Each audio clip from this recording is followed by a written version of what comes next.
Okay, so for number 7, my temptation, and seems to be other people's temptation as well, is to say, wait, sine divided by cosine is tangent. And you can make that change because those are equivalent. That is one of the trig identities they expect you to know on the AP test. But if you write it this way, you're going to kind of hit a roadblock here. It's a little tempting to say that this integrates into secant squared, but if you're thinking of that, you've got your derivative rules backwards. The derivative of tangent is secant squared, but I'm not taking the derivative, I'm integrating. So it doesn't work that way, unfortunately.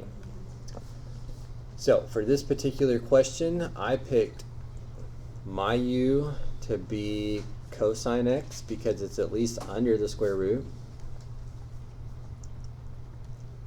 And when you pick out your u, you never really know it's going to work, at least for a minute. You just have to run with it and see if it's going to replace everything.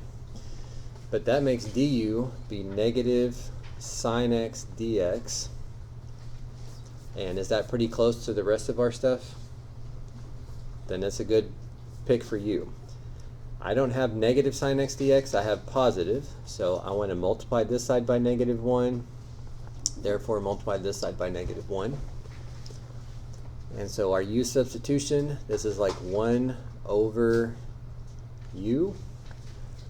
And in place of sine x dx, I can replace that with negative du. So it's almost kind of a trap where it's very tempting to change that to a trig identity, but it's still much easier with u substitution. Now, how do we integrate this, something that looks like this? Natural log. Good. Natural log.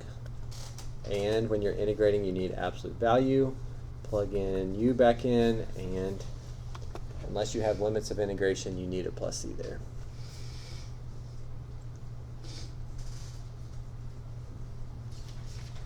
So, to conclude here, feel free to change it to tangent, but when it doesn't work out, you got to backtrack and try something else.